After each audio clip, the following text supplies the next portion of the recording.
guys, it's me, Afraz the Knowledge Man, back with another video. Today, we are going to be solving the first 5 parts of question number 3 from exercise 1.1, which is about quadratic equations from 10th grade math. Let's get right into the video without any further ado. Okay, so question number 3. There are 10 parts of question number 3. We're going to be starting off with the first. Question number 3, we have to solve the equations using the square method. The first part is 7x squared plus 2x minus 1 is equal to 0. In completing square, we always start off with shifting the constant to the other side. So 7x squared plus 2x equals 1. Then we make sure that the coefficient of x squared is 1. So we're going to divide everything by 7, all the terms, so that we can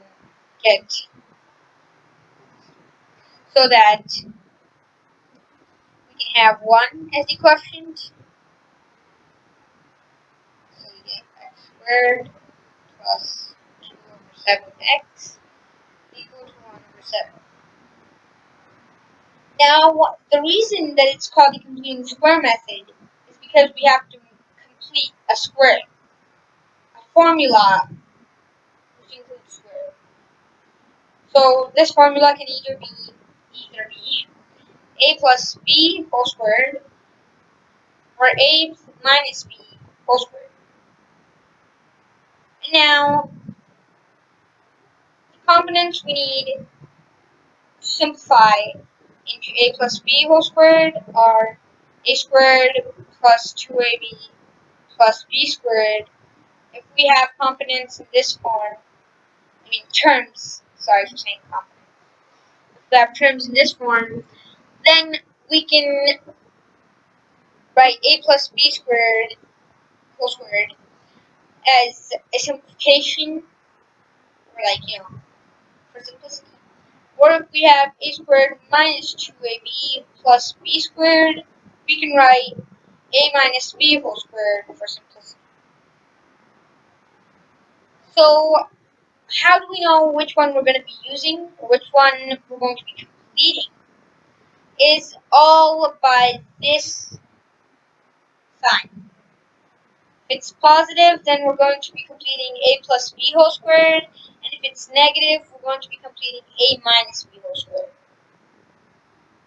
Okay, so for us it's positive, so we're going to start off with using x as a squared, so we're going to use x squared, and we get x squared, so we're not trying to change our initial equation. We're going to try to make sure, and we are going to make sure, that our equation doesn't change, but we still find the values of x. That's pretty much the goal. But if you change the equation, then you literally found the values for x in another whole scenario, unlike what you were told to find. Scenario. So, plus 2 into a is x, and how do we know what b is? We multiply the 2 right here, and if we write 2 over 7 as b, we'd get 4 over 7x. So we can see that we're multiplying an extra 2. And for that reason, we know that if you take b in your equation, this is b, this is a, and this is c, but we're only talking about b, which is 2 over 7. You take it positive, no matter, even if it's negative, you're going to take it positive. And you're going to multiply it by 1 over 2. In other words, you're dividing it by 2. So this 2 and this 2 are going to cut out, and we get 1 over 7. So if we use 1 over 7 as b, we see that we get 2 over 7x once again. And so we're not really changing the equation this way. And if we hadn't done this, then it would have resulted in an inequality. Now that we have b, we can also add b squared. So 1 over 7 squared is equal to 1 over 7. No. this can't really work out. We added this 1 over 7 whole squared. We have to add b squared to both sides if we want the equality to stand. This way, there's no equality. This is an inequality. So we're going to add b squared to both sides because up until here, both equations until here are equal. But when you add 1 over 7 whole squared, 1 over 7 squared, it changes, and so we have to add on both sides. So we see that we have a squared plus 2ab plus b squared. So we can say this is a plus b whole squared. But for us, a is x plus b is 1 over 7. So we're going to get x plus 1 over 7 whole squared is equal to 1 over 7 plus 1 divided by 49 because 7 squared is 49. And we're going to get x plus 1 over 7 whole squared is equal to, now we don't want two terms. This just makes it way more difficult for us. We want only one term on both sides because this is one term.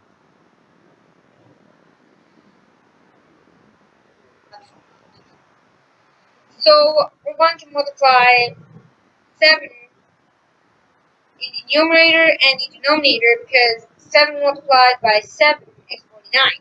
But if we want to multiply something in the denominator, we have to multiply it in the numerator. So we're going to get 7 into 1 divided by 7 into 7 plus 1 divided by 49. And we get x plus 1 over 7 whole squared is equal to 7 divided by 49 plus 1 divided by 49. So we're going to get x plus 1 over 7 whole squared is equal to 8 divided by 49. Since both of them, they have the same denominator, we can simply add the numerators, and 7 plus 1 is simply 8. Now we're going to take the square root on both sides because we want to get rid of this square right here, just like we did right here. And here we're going to add a positive and a negative sign.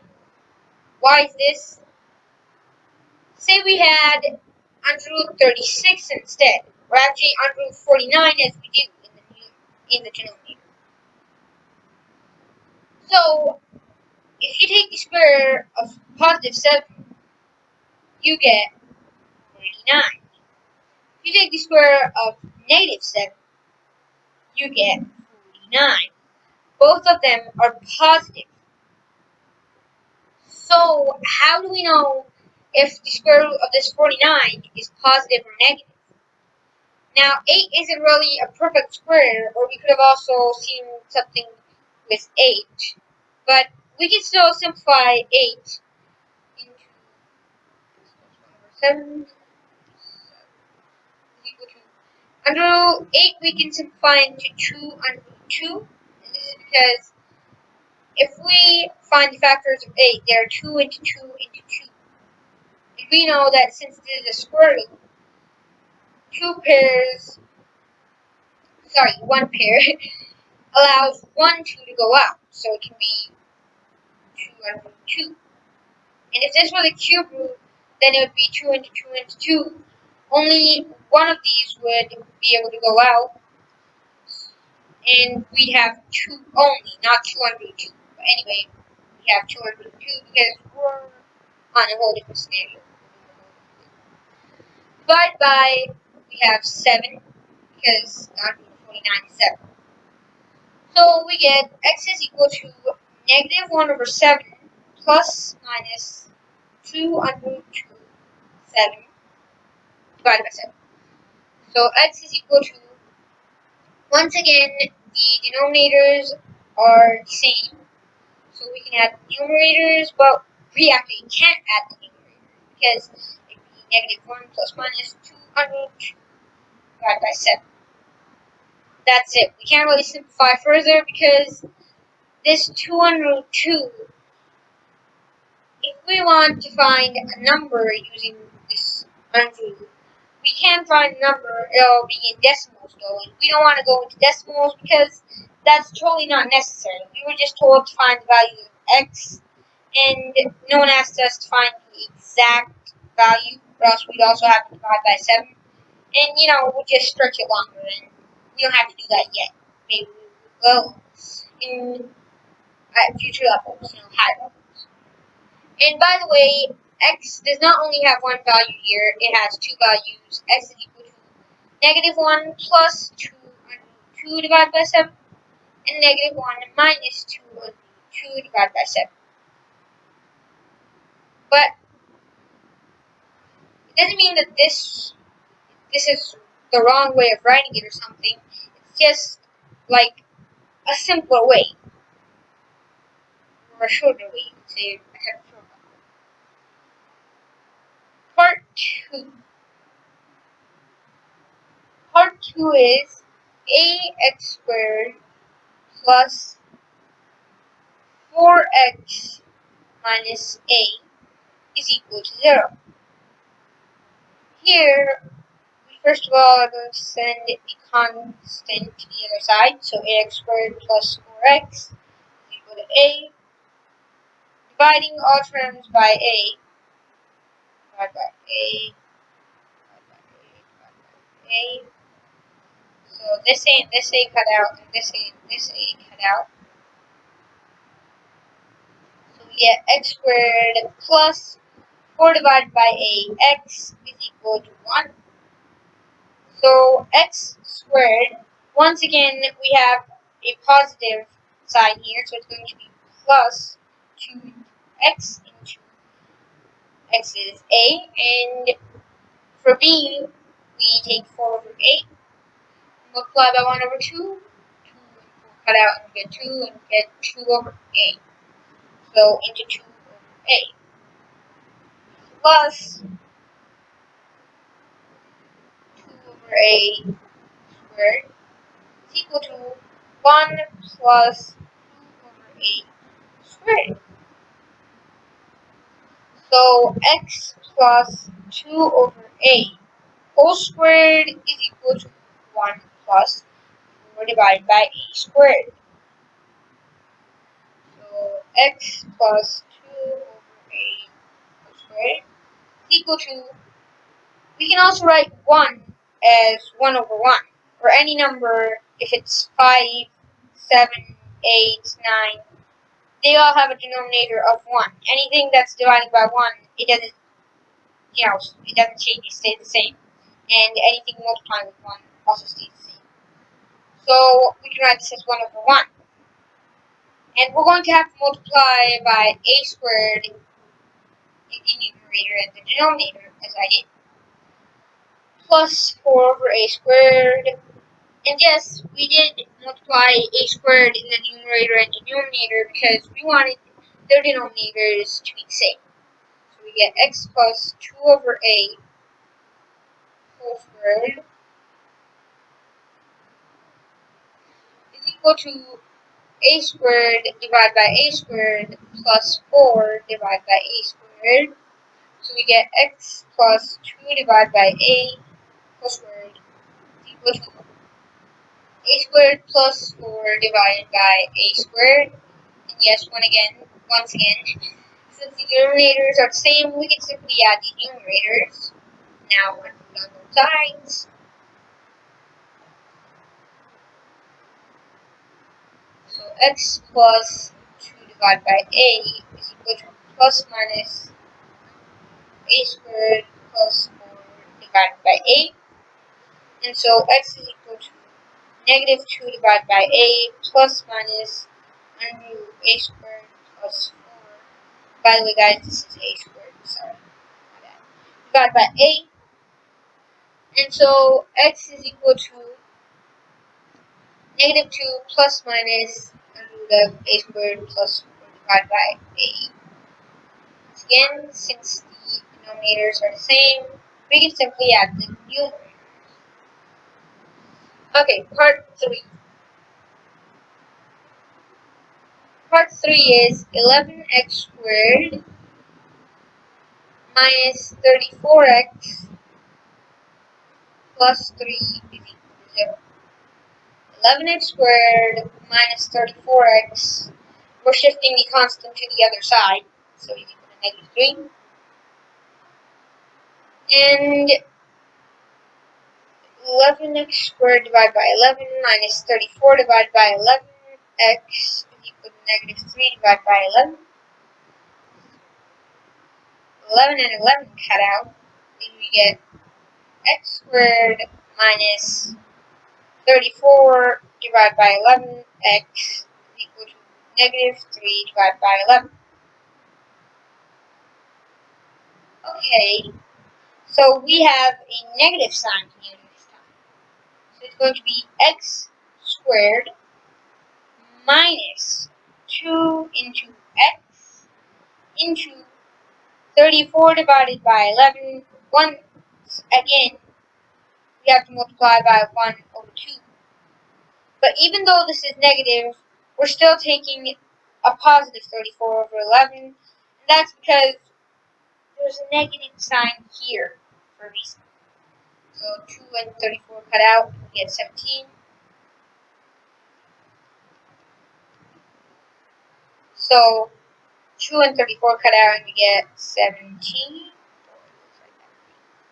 So it's going to be 17 over 11 plus 17 over 11 squared is equal to, once again, we're going to have to add b squared to both sides. Negative 3 over 11 plus 17 over 11 squared. So x minus 17 divided by 11 whole squared is equal to negative 3 over 11 plus 289 divided by 121. So x minus 17 divided by 11 squared is equal to 289 divided by 121 minus 3 multiplied by. So now 11 multiplied by 11 equals 121. So we're going to have to multiply 11 numerator and denominator. So x minus 17 divided by 11 squared is equal to 289 minus 3 divided by 1 divided by 1. So x minus 17 divided by 11 whole squared is equal to 256 divided by 121. Because 289 minus 33 is 256. So square root on both sides, plus minus.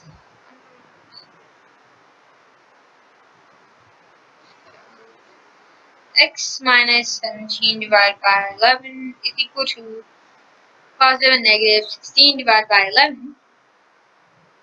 And so x is equal to 17 divided by 11 plus minus 16 divided by 11. So finally, we don't have an imperfection, I guess. Finally we have a perfect ungroup that's there. So now we can find proper results in numbers. So either x is equal to 17 plus 16 divided by 11. That would be 33 over 11. And so 3, because 33 and 11, 11 threes are 33. So, yeah. Or x is equal to 17 minus 16 over 11, which is going to be 1 over 11, because 17 minus 16 is 1 divided by 11. So x is equal to 3 and 1 over 11. So now we can properly see both of our values, and it's not plus minus. Anyway, time for part 4. Almost halfway.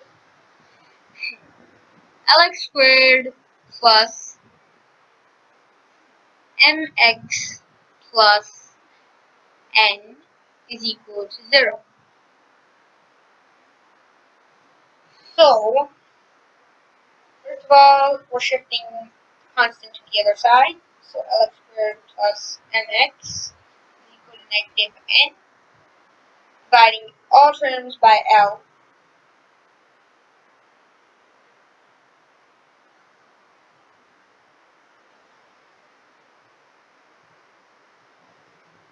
So x squared plus m divided by L x is equal to negative n divided by L. So x squared plus, once again, we have a positive sign here. Plus 2 into x into m over L multiplied by 1 over 2 is going to be m over 2L. So m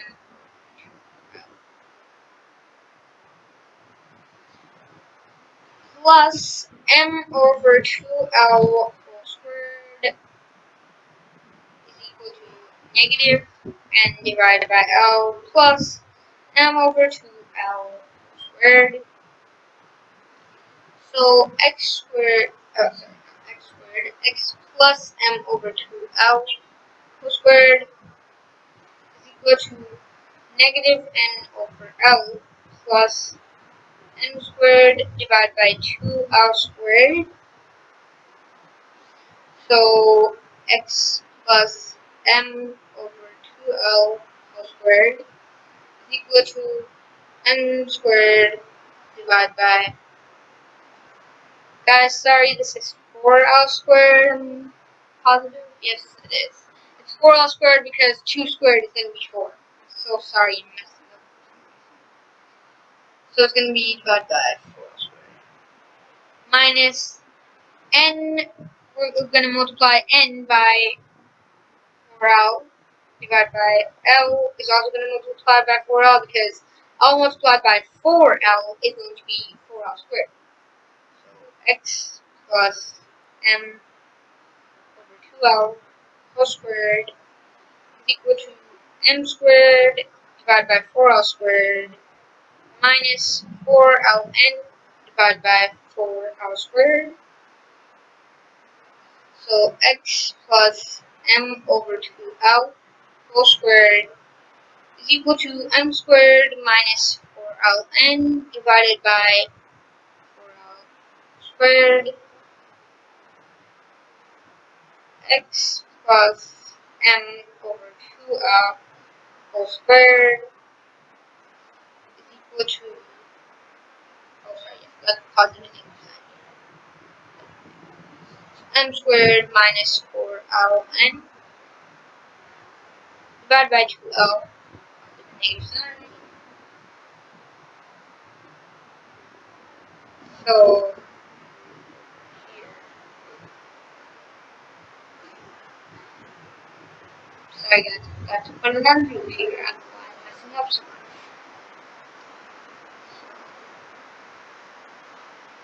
So x plus, or x is equal to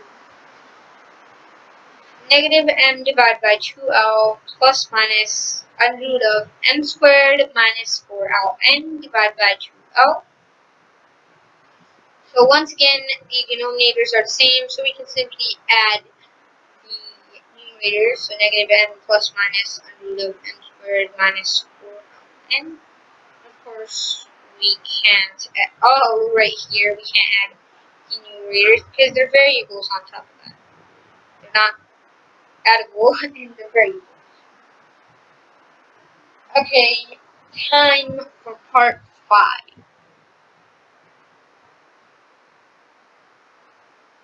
Part 5 is 3x squared plus 7x is equal to 0. So,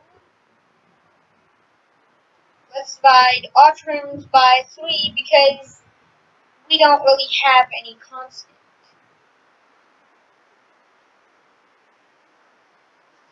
So, x squared plus 7 over 3x is equal to 0. X squared plus 7 divided by 3. Oh, sorry, what am I doing? Plus 2 into. Once again, it's positive, so we have positive 2ab. So 2 into x into 7 over 3 multiplied by 1 over 2 is 7 over 6. 7 over 6 plus 7 over 6 whole squared is equal to 7 over 6 whole squared plus, or 0. So x plus 7 over 6 whole squared is equal to 7 over 6 squared. Let's just take the square root on both sides. There's no need to square it and then unsquare it. So these cut out and these cut out.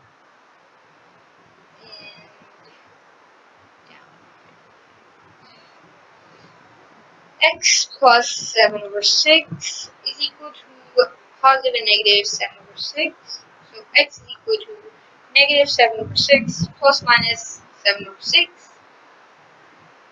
And once again, we're going to have numbers in that. So x is equal to, if it's positive, then negative 7 over 6 plus 7 over 6. Oh, great. And that way we get these two cut out. Oh man, what did I just do?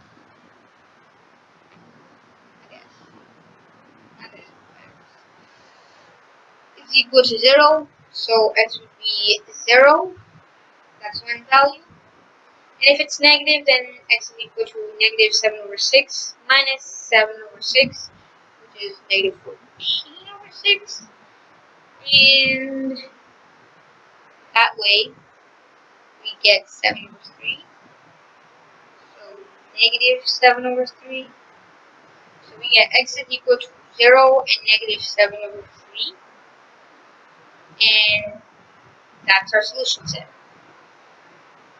So that's it for part 1 of question number 3.